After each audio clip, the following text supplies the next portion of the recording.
Hello and welcome in. It's not all there. I'm Chad. I'm your host. I'm also a recovering alcoholic.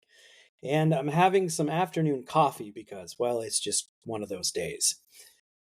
On the show, I have a really special guest, somebody that I'm really excited about sharing with you. Well, the story, anyway, and the person, of course. His name's Kieron Brady, and he is from Sunderland in England. And he's a former footballer.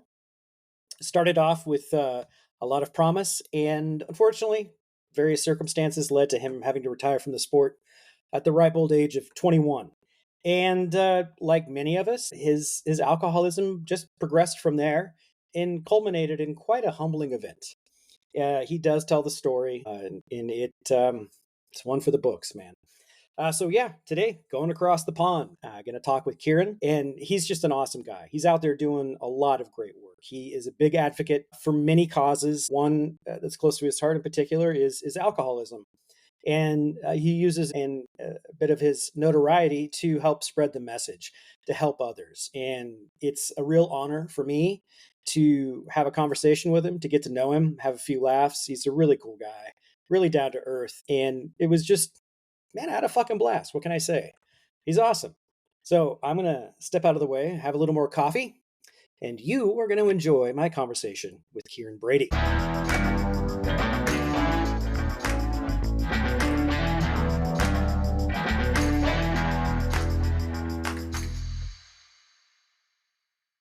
Kieron, thank you for joining me. Where are you right now? I am in Sunderland, where I live, which is in the northeast of England.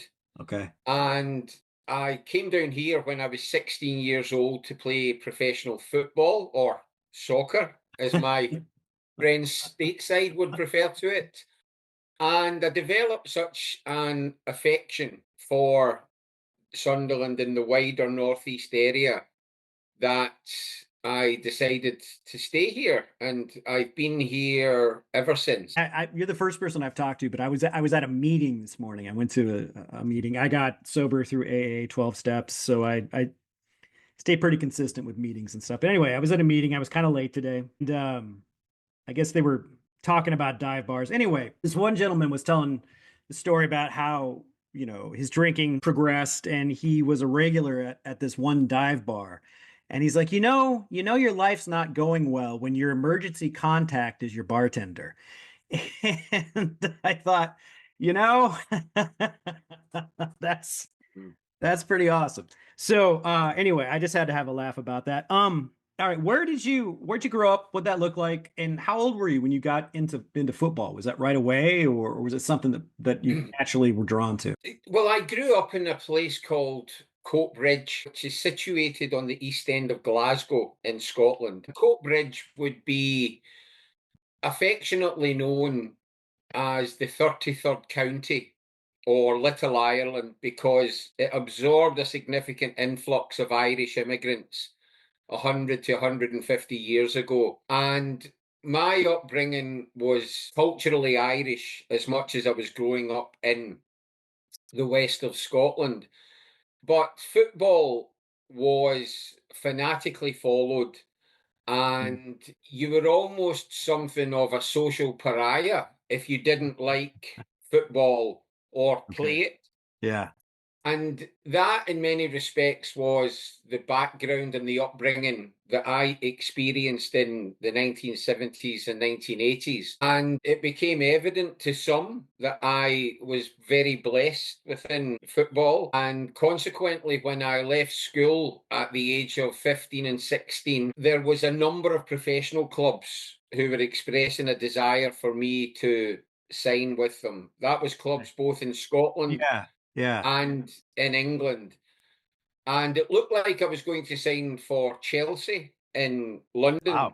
Okay. But at a very late stage, Sunderland showed interest, and Sunderland is a big club, albeit not Yeah. as successful in recent times as Chelsea. And I decided to come here. I had a trial. I enjoyed the local people, the local community, which was probably more aligned with Glasgow and what I'd grown up with than London would be. And as a result, I decided to pursue my footballing career at a professional level with Sunderland Football Club. And that in turn led me to being recognised internationally. So I was able to play for Ireland Mm. at international level. Unfortunately, my career, just as about it was getting started, came to a premature conclusion when I had to stop playing at the age of, well, but the condition emerged when I was 20, but I'd stopped playing officially when I was 21. So I was able to pursue my dream and realize it for Yeah. a number of years. And it then came to a dramatic halt. And I suppose the reason I'm mentioning that particular part of my life, I'm often asked if I believe that the reason I'm an alcoholic is because my dreams were dashed at such a young age.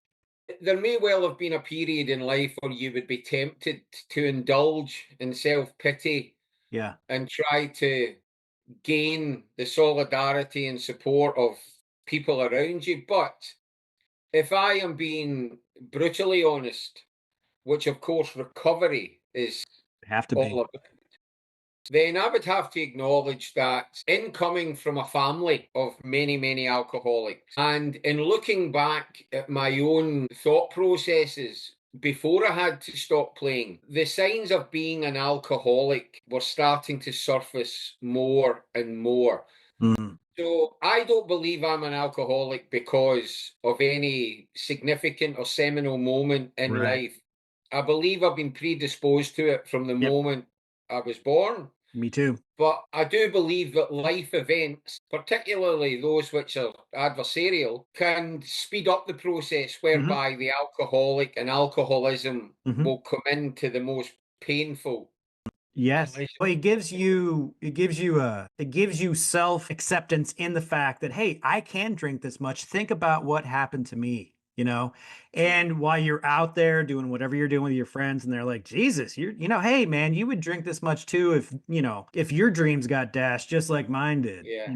Well, not similarly, but I had events in my life and in my childhood that I used as, reasons or excuses to keep drinking and drinking and drinking until I couldn't use them anymore. So, and I grew up with, my parents didn't drink really, but I have a big family, lots of alcoholics, lots of relatives due to alcoholism. I just grew up around it. And it's different here in the States, but I guess I would like to ask, what were you like as a kid?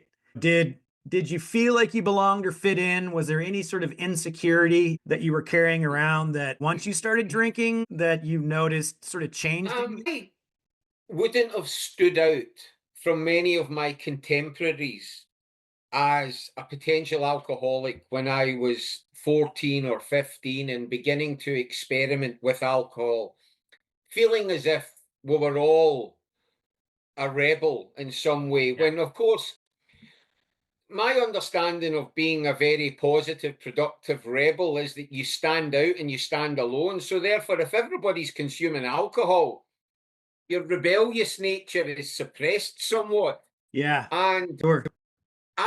in trying to pursue my career and dream as a professional footballer, was clever enough to know that overindulgence in something like alcohol was not conducive Uh, to maintaining a degree of physical fitness. yeah, So my drinking wasn't consistent. I didn't drink every single weekend, perhaps because I knew I was playing football over the course of a Saturday or Sunday.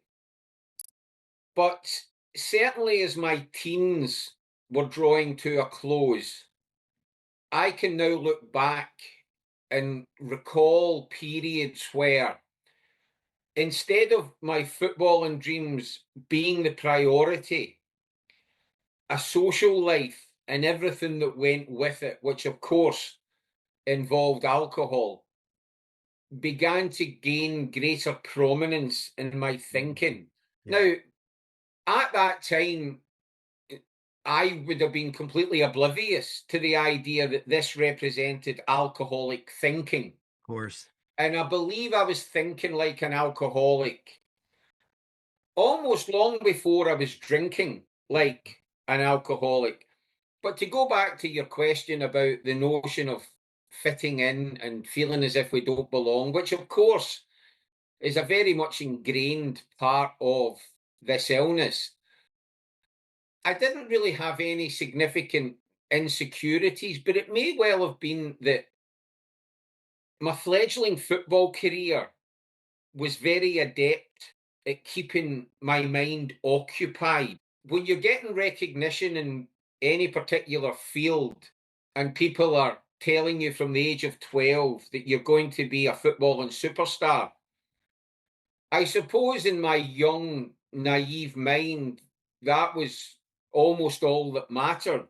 Right. So, whatever insecurities or anxieties may have been there in the absence of the footballing career wasn't something I suffered from in a significant sense. Mm-hmm. But of course, the one thing we know about alcoholism, like people who tragically suffer from dementia or Alzheimer's, Mm. Parkinson's, is this is progressive.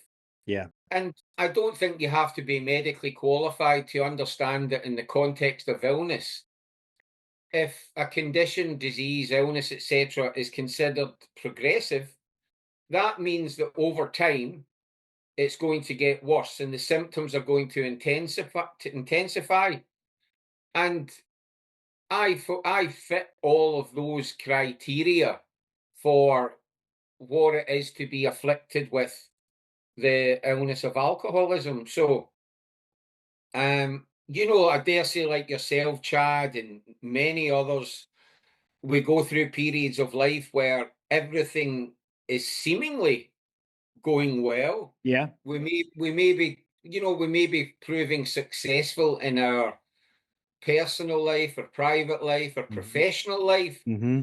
But this is an illness that's sitting in the shadows, just Yeah. waiting Waiting. Yeah. to take advantage at any given moment. And, it almost takes great delight in bringing, Yeah. alcoholism doesn't bring people down a peg or two. It brings you No. down 20, Yeah. 25, 30. Oh my And, God. and each time you have a rock bottom, it tends not to be as painful as the next one that's going to come. And, Yeah.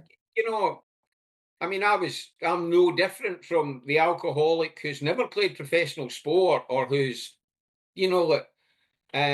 who's never really been in gainful employment because It the it illness it is the does illness. not discriminate. Like we were No. talking before we recorded, man. It does not discriminate. It does not matter, who you are, where you're from, what you do. If Mm, you live on the street or you live in a castle, it doesn't matter. mm, That for me is a critical something I have to remember. It doesn't matter who you're talking to if they are suffering from alcoholism. It is a connection. It's almost like a kinship, right? That you have this connection with them. And for me, I almost feel this like responsibility to stay yeah, connected to them, to be with them, because at the end of my drinking was very lonely. Even though I was married and had two kids, it was yeah. extremely lonely. It just was really fucking painful. And you mentioned something about rock bottoms, plural. A lot of people Mm. think, hey, what was your bottom like, Chad? Yeah. People that As if don't there's drink, they're just like, what was your as if bottom there's like? just I'm like, one. well, I mean, which one, man? Yeah. I'll tell you one that just sort of satisfies all of them. But I mean, even in sobriety, I've bottomed out several times in sobriety. Like the bottoms don't necessarily stop, even in recovery. When it happens in recovery, it's time to take a look at what you're doing Mm. and find new things to fix. You're always, or not fix, but at least exercise and get healthy. You're always going to have to find parts of yourself that you're going to have to work on. It's just consistent. As you age, Yeah. things get different. You got to work on that. So you end your football career at 21. What the fuck did you do next? What happened? Funny enough, I drank. um, I mean, I Wow. suppose, I suppose again, like the alcoholic mind would come to the fore and dictate to you that because of what had befallen me, people would at least be understanding of Yeah. why I was drowning my Drinking. sorrows, so Yeah. to speak. And, people use alcohol in the aftermath of going through significantly challenging periods in life. I understand Absolutely. why they do it. It's Yeah.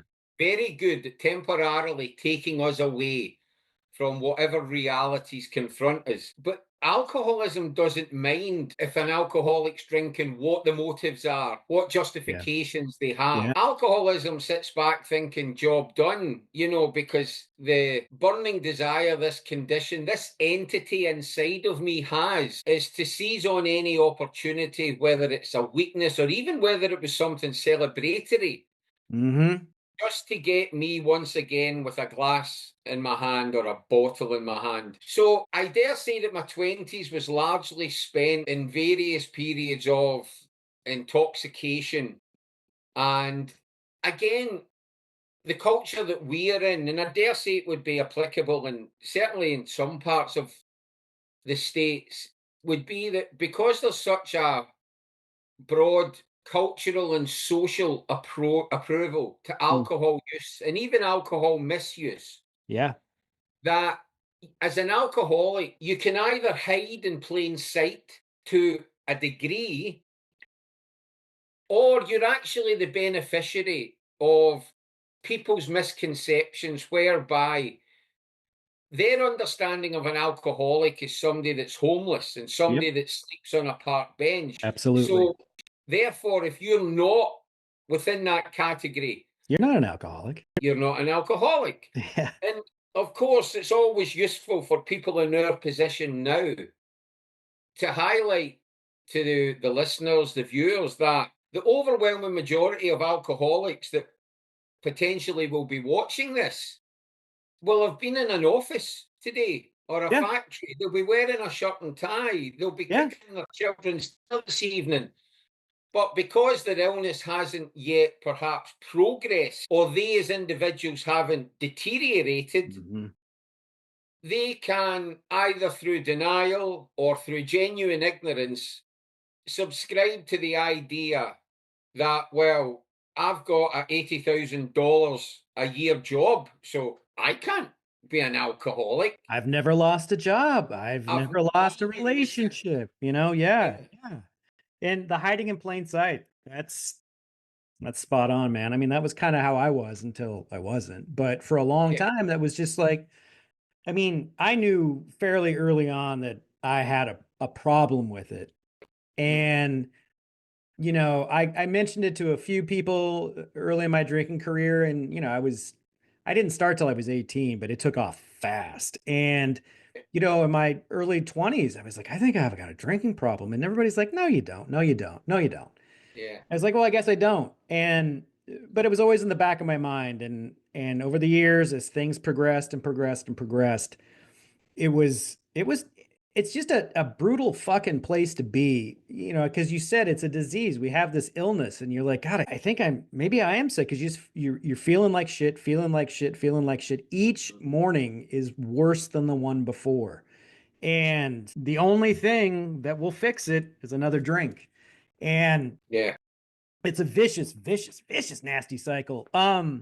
So how'd your professional career evolve as so you're no longer playing football? What did it lead to then?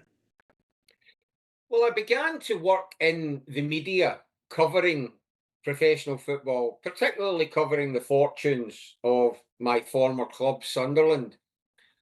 And I'd done that for a number of years, but I, of course, was starting to realize that my relationship with alcohol was intensifying.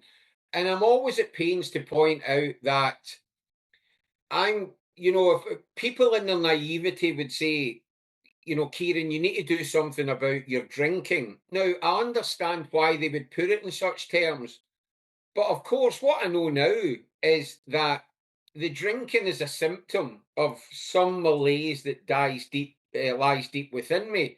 Yep. And of course, it's perhaps only within recovery that you start to get a better understanding of, this illness that is inclusive of thinking and drinking. And the Mhm. drinking is a symptom of the toxic, twisted thinking that affects the alcoholic mind.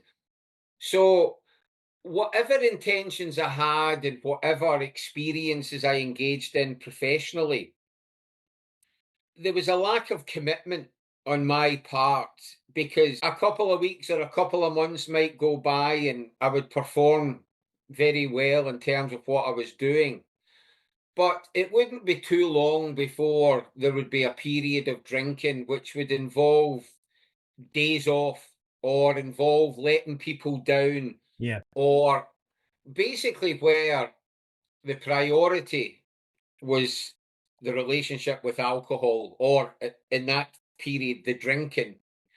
And alcoholism is very, very adept and very good at convincing you that you didn't like that job anyway, or or there's plenty more fish in the sea, Yeah. or Fuck them. you They know, don't know what they have.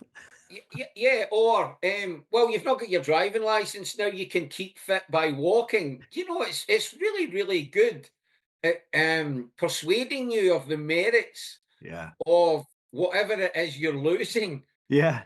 And I eventually got to the stage where the relationships in my life, and that was with people that loved me unconditionally, as well as the more intimate or romantic relationships, were beginning to suffer. And irrespective of how much love someone has for an alcoholic, you can never, ever, ever be critical for anybody who gets to a point which they see as a breaking point and they decide that they've tried Mm. every method Yeah. known to them.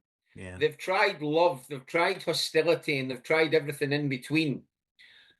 And without always knowing it, and of course, again, it's an integral part of recovery, the understanding that I, I was the only alcoholic in my house, but I Mm. wasn't the only person suffering from alcoholism, Yeah. Yes.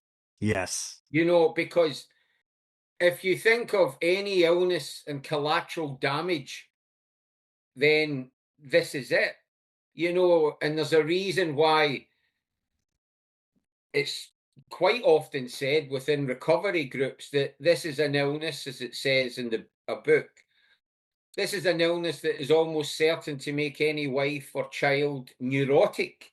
Yeah. And it does that. We're just a conduit as the alcoholic for all of that to materialize. And it obviously takes some time to try and repair relationships and rebuild bridges and to try and make sure that as I'm able to do now, and I'm so blessed that I can give people their dad back and Yeah. I can give them their mum back, Yeah. and you're the same yourself, Chad. You've got this gift, not only of sobriety, but one of the many, many, many bonuses that comes from it is where, you know, people like us are now almost working in a repair shop. Yeah. We're taking in these broken souls Yes. and giving them back to their families, at least relatively intact. Yeah. And then with the instruction, if they want to become more intact, then they have to get to the point where they start to work in the repair shop Yeah. and they start to try to pay it forward. Because ultimately, all I've done now for 14 years to show my gratitude is to do for other people what somebody done for me in the latter part of 2009. And that's the way that I have stayed sober, but I've always been very well educated on it that my sobriety, my recovery isn't simply measured in the passing of time, but it's about how strong and pure and sustainable it is. And I believe that that's predicated on your willingness to go and carry the message of hope to my fellow alcoholics. I couldn't have said that any better myself, and I feel exactly the same way. My personal experience with recovery and sobriety is I got sober in a church basement. It doesn't matter what gets you sober. Yeah, What keeps you sober, and that's getting sober is the easy part. yeah, Stopping and staying abstinent is the easy part. The hard part is the recovery and maintaining that sobriety while you're figuring shit out. mm, And you cannot do it alone. You will not make it. You yeah, you'll fail. And you need a community. The community is the important part. And to continue to grow that community is what keeps me healthy, is what keeps me sober. yeah. And you mentioned repairing relationships, giving back, dads and moms. That's what happened with me. I had a very difficult relationship with my family. A lot of it was self-inflicted. A lot of it was just due to environment and Mm, the environment that I grew up in and the environment that my parents grew up in. And anyway, I was about, gosh, 5 years sober, 4 or 5 years sober, and I just cut it off with my parents completely. I'm like, we are done. I'm sharing things.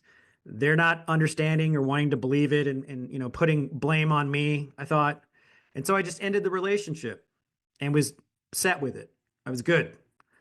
And about 4 years into that, I started kind of slowly working my way back into that relationship. Because of the work that I'd done and my recovery and being sober, we were able to repair that relationship. And I am in a place with my parents and my brother, who I've been estranged with, that I never thought was ever possible. My sobriety and my recovery actually changed my parents' lives, not mm, just mine, yeah, theirs, you know?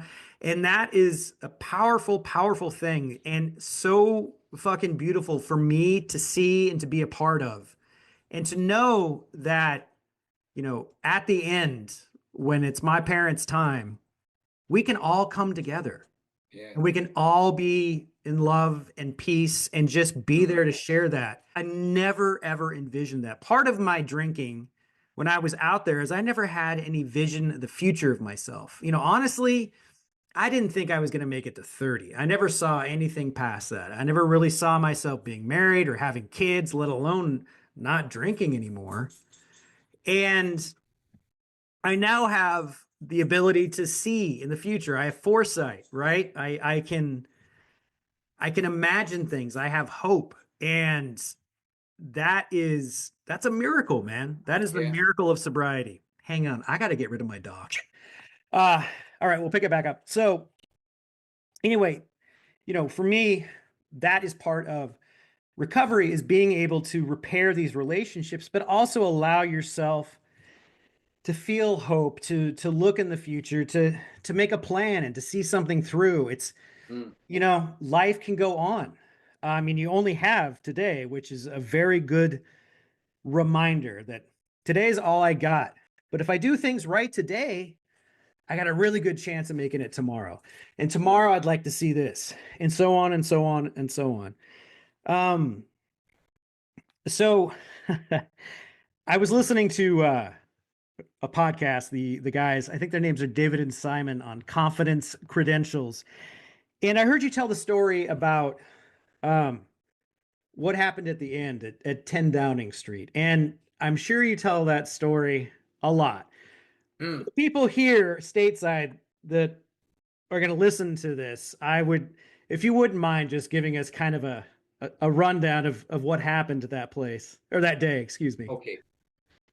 Um, at that particular point, I was working in an environment that is a great passion of mine around anti-discrimination Hmm. and equality. And as a result of my footballing background, the high profile that that creates, and the work that I was doing within the field of prejudice and discrimination, I had been invited to number 10 Downing Street to receive an award Hmm. for this work that I had been undertaking. And it coincided with the period of my life where my alcoholism was beginning to become increasingly problematic. And prior to going to number 10 Downing Street, I had to give assurances to the people I was going with that I would not drink, because they had become aware of a potential problem. And when I gave them assurances that I wouldn't drink alcohol, I meant it. Yes, you If did. if I had been attached to a lie detector, I would have passed it with flying colours. Absolutely. But alcoholism is a disease, an illness that is known for lies, so it doesn't respect a detector of them. So when we were travelling from the northeast of England down to London, I wasn't drinking, but I was experiencing thoughts that essentially dictated to me that I was going to enter one of the world's greatest political establishments. I was going to be recognised by the Prime Minister and the political elite for the work that I had been engaged in. Jesus. If anybody deserved a drink, It was then me. it was me. Of course. So by the time we got to London, I was having to have these internal conversations about Yeah. whether I was going to drink or not. And about an hour and a half before we were due to go into 10 Downing Street, someone had suggested that we would go to a pub. And while we were in the pub, over the 90 minutes or so, the people I was alongside, which would have included many famous football people and managers, maybe not famous in America, but certainly here, and Yeah. a lot more famous than I ever was. But they might have had 2, 3 beers. Sure. I probably had about 6. Yeah. So Of course. by the time we went through the security protocols to get into 10 Downing Street, I was already feeling some effects of the alcohol. Now, it was a gloriously hot summer's day, so they decided to have the award ceremony in the back garden as opposed to one of the function suites within Mhm. 10 Downing Street itself. But in addition to having the award ceremony in the back garden, they also had a free bar. So people were at liberty to go up and take whatever drinks Oh my they God. wished. And of course, that would have proved tempting enough if I hadn't had any drinks. But see, once I'd had 4 or 5 or 6, whatever it was, of course, Oh nothing yeah. was. I mean, they could have said to me, Kieron, if you don't drink anymore, you can go next door and meet Nelson Mandela. Oh shit. I would have said, can you tell him just to wait 5 minutes because I'll go and get my can and I'll bring it in. That, because Yes. priorities, the I alcoholic know, response man. priorities. So I conducted an interview with Downing Street TV, and in all accounts, I came across very well. I spoke about the issues at hand, and the people who subsequently seen it felt that I conducted myself exceptionally well. But of course, when that finished, I was then introduced to the Prime Minister at the time, Gordon Brown, who I wouldn't be a fan of politically, but I was also Prime conscious. Minister. I was also conscious I was in his house, Yeah. and I was taking advantage of his benevolence in terms of the booze. So I thought at the very least I would have to come across as courteous. Yeah. But I'm told, and Oh. I can't recall this, Oh no. that I swore at him. Or I certainly swore in front of him. But I think to cap it all off, I then decided that I didn't like being around the political elite, and I Mhm. wanted to just go and drink with your everyday Sure. diverse Londoners. Yeah. So I left Downing Street of my own accord before we were meant to, and I went back through the security protocols, oblivious to the fact that I left my bag unattended. So there was a security breach, and people had to be called to make sure that there was nothing in my bag that was ticking. Um, So my conduct mortified the people that I was with. Yeah. They were humiliated Mm. all the while I was away out into the local hostelries of Yeah. London None town. the wiser. None the wiser. None the wiser. And my alcoholism, I often felt it was at its most intense the following morning when I woke up with alcohol still in my system, because that came with the most incessant, insatiable appetite to go out and put more alcohol into my system. It's the only And option. when I woke up at 7 o'clock the following morning or 6:30, I wasn't worried about the thoughts of my colleagues. I wasn't concerned about the potential for a disciplinary process. The only thing I could think of was I need a drink. And I made my way down to uh, a general dealer's, Yeah. like a local, like a deli, you might call it, or, Sure. Yeah. A little corner market. Yeah. Sure. dollar market. So basically, you can call it what you want as long Yeah. as it sells alcohol. Exactly. So Oh, I made my way down and I bought 4 cans of strong lager. yeah. And I went to a local park and I sat down at 7:30 a.m. and I drank my 4 cans. And there was people walking by me as I was sitting on a park bench, looking very much like the Yeah. stereotypical Like alcoholic. you made it. And people, I've got no doubt, may have been sympathetic to who they saw as a down on his luck Yeah. individual. Yeah. Other people may have been more contemptuous. Yeah. They might have thought, get yourself together, that sort of thing. But irrespective of what thoughts they entertained, there would be none that would have thought or imagined that 12 hours, just 12 hours previous, I was wearing a three-piece suit, being lauded by the Prime Minister in the back garden of 10 Downing Street. And when we talk about alcoholics' rise and subsequent fall, and the catastrophic element to that, that's certainly perhaps one of mine. Maybe certainly the most light-hearted now that the passing of time is allowed for. Sure.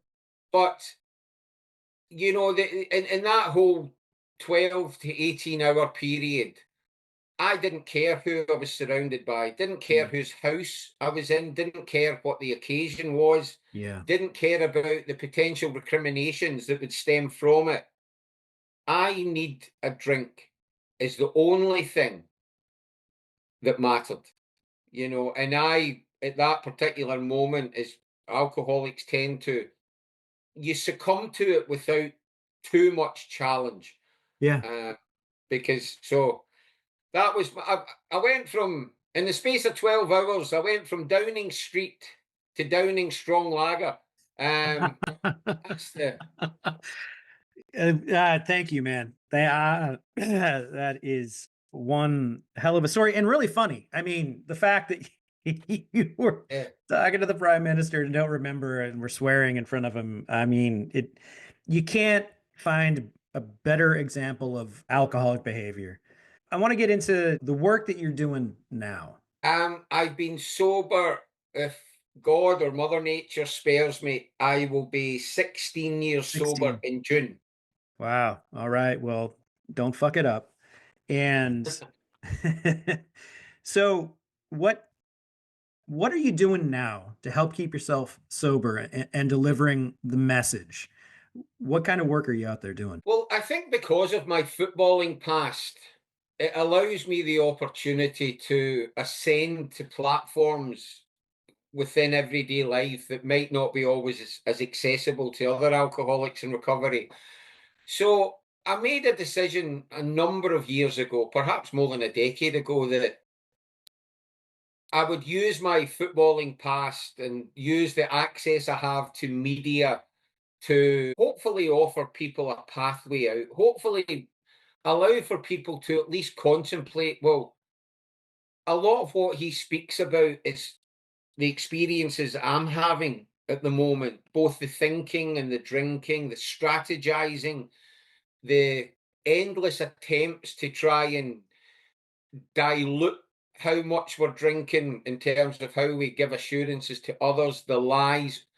And so I'm able to do that. I mean, I would see what I'm doing, what you and I are doing at the Yeah. moment, simply as a small part of Right. that. So podcasts, I speak at mental health conferences on alcoholism and, of course, recovery, because I always think telling the war stories is and can be very entertaining.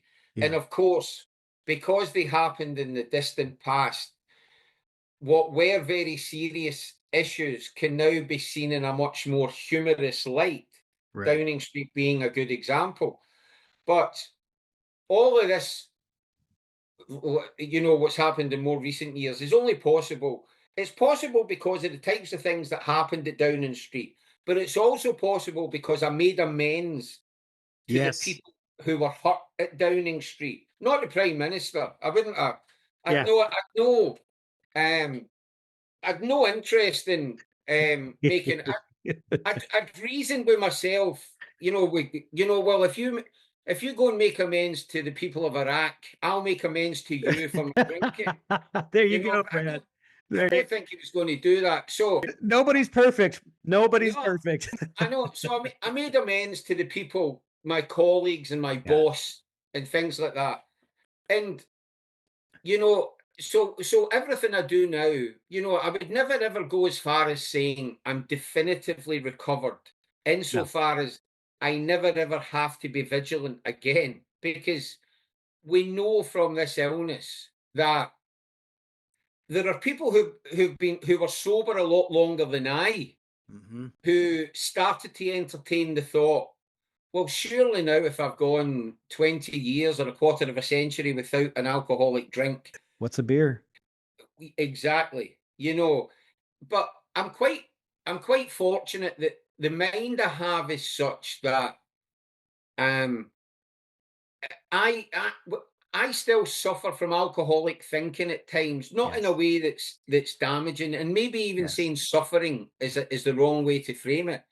But I experience Hmm. alcoholic thinking where if it's 2 o'clock in the afternoon and you walk by a bar or a public house or a place where people are consuming alcohol, and I see people drinking alcohol at 2:30 in the afternoon, I can only think that they're going to be sat there all day and All all day. night.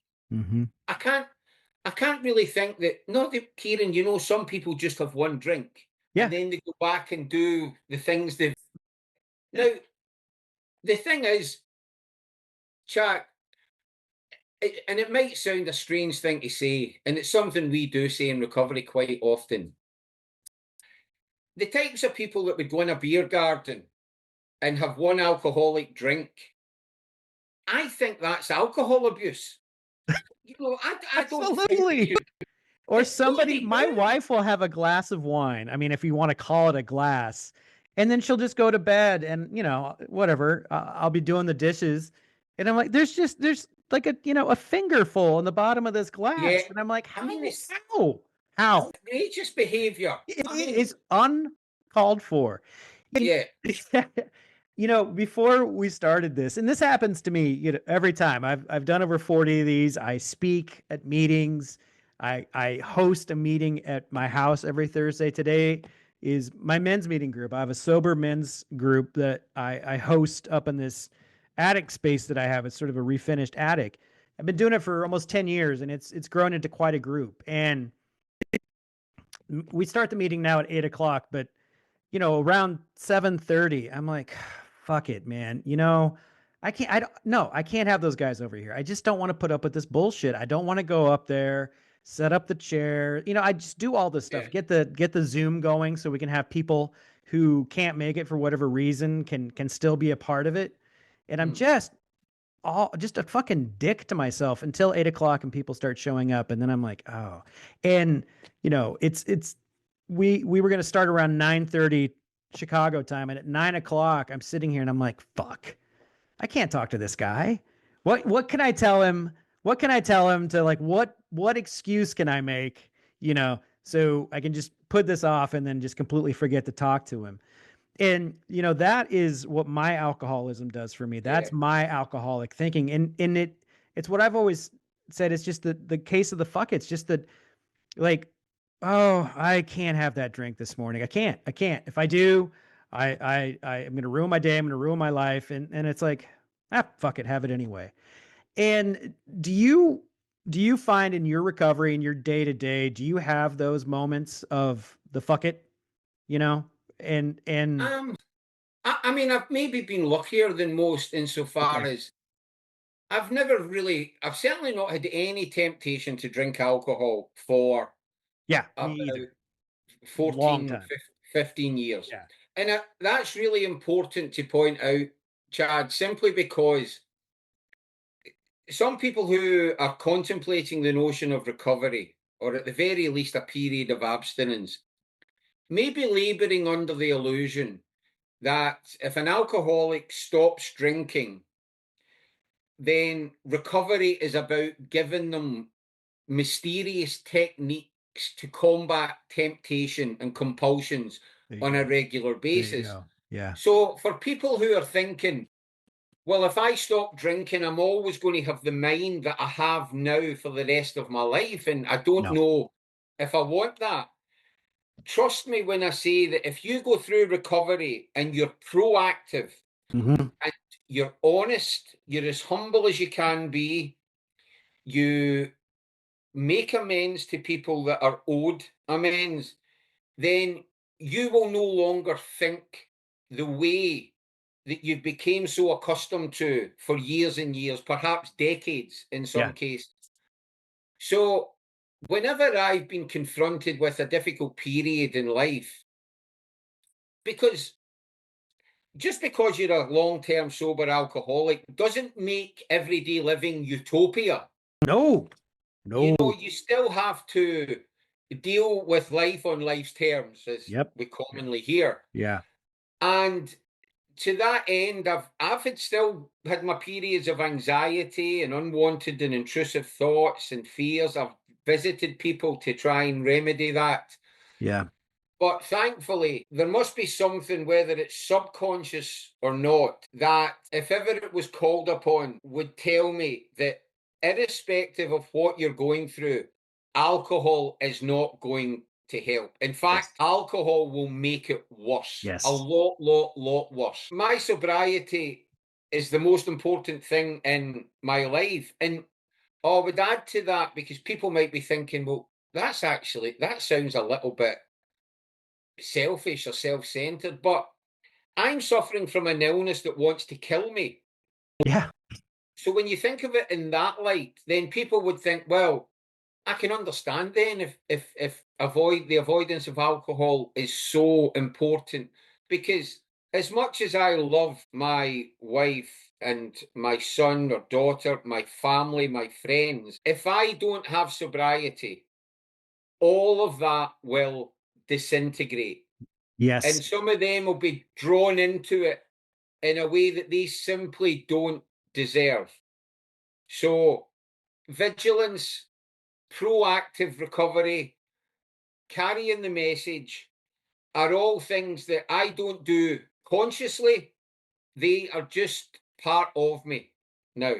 And I feel so blessed that that is the way my life has panned out. I reached a level of self-awareness about a year ago that I never thought I could ever get to. Yeah. And that's where and I've heard you mention this before, but that's where I got to the stuff that happened to me, quote unquote, but it actually happened for me. And I was able to accept that, yeah, that's what happened. But you know what? You don't have to live that way anymore. You don't think that way anymore. Mm. And in order to help yourself, you're going to need to help others. And part of the self awareness was also the self forgiveness, making Yes. amends to other people, forgiving other people for choices or actions that they took. Yeah. That's part of recovery. But for me, the biggest step was forgiving myself for all the Yeah. stuff that I did. It happened, and you can't change it. You can only hope to learn from it and hope to use it as an example for others. Well, So that's great, for your Chad. time. But just to finish, the last thing you Yeah. said there, and of course, you're not the first alcoholic I've heard speak about the notion of self-forgiveness.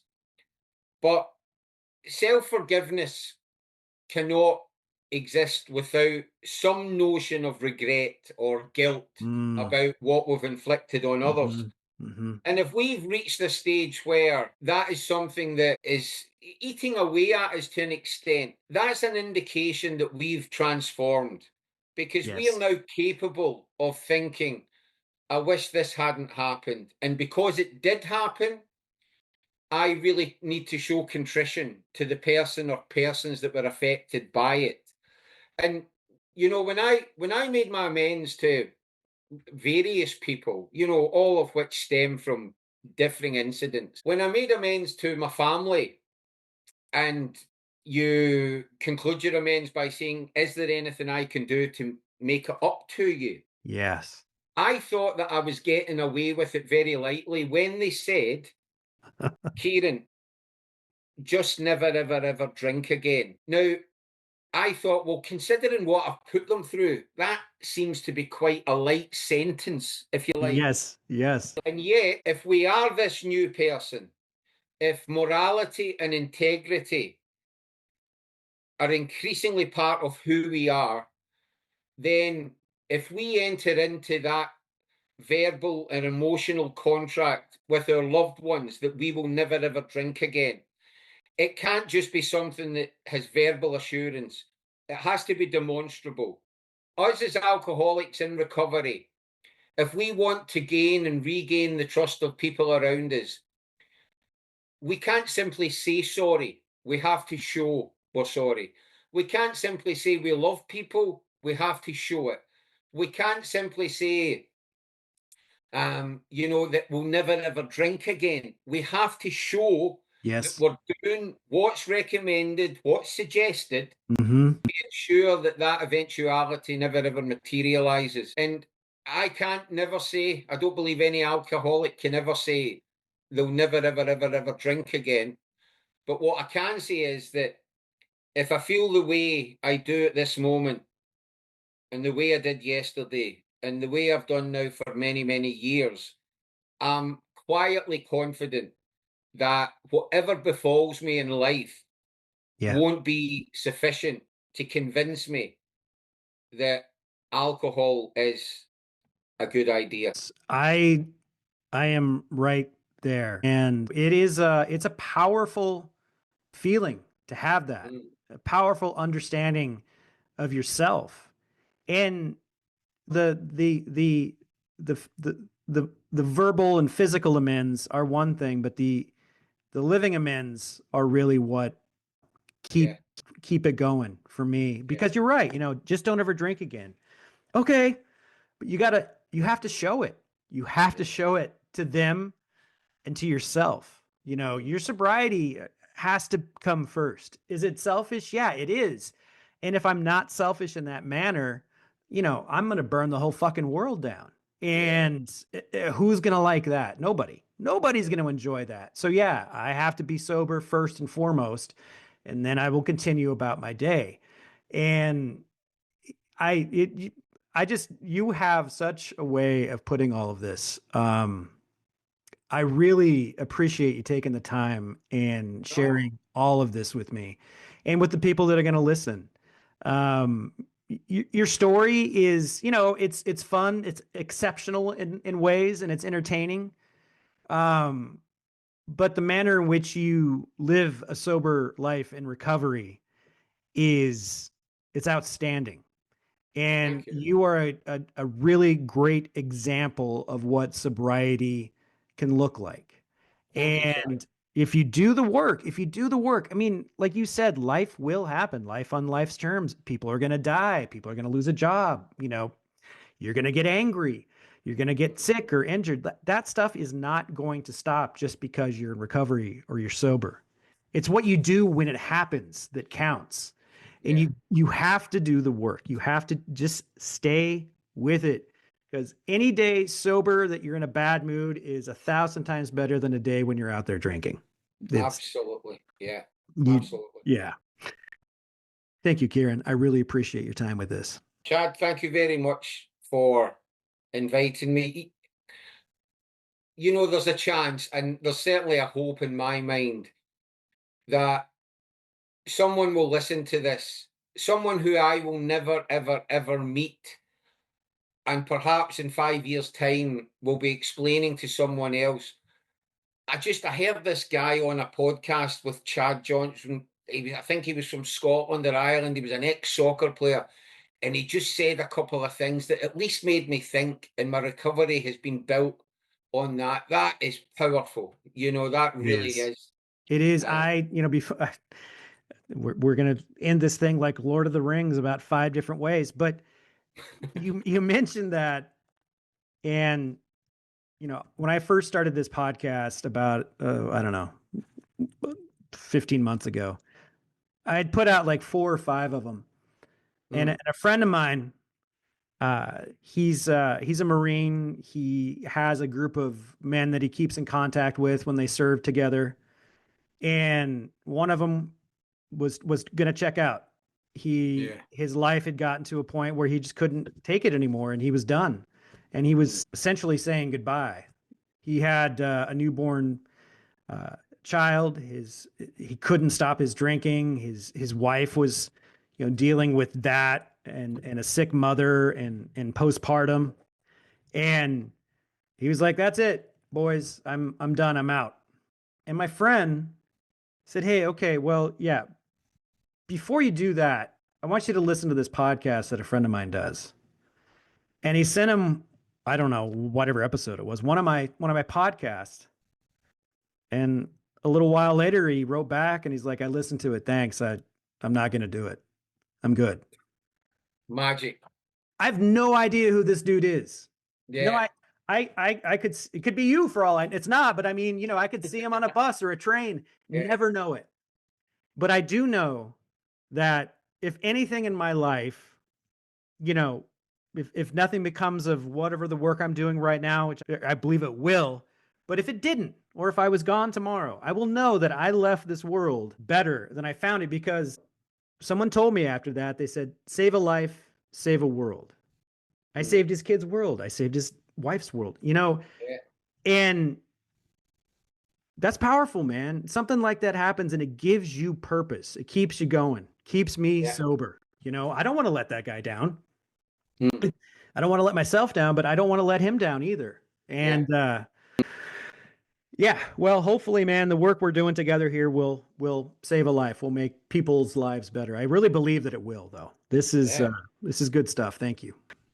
Thank you very much, Chad. All right, man. Be good.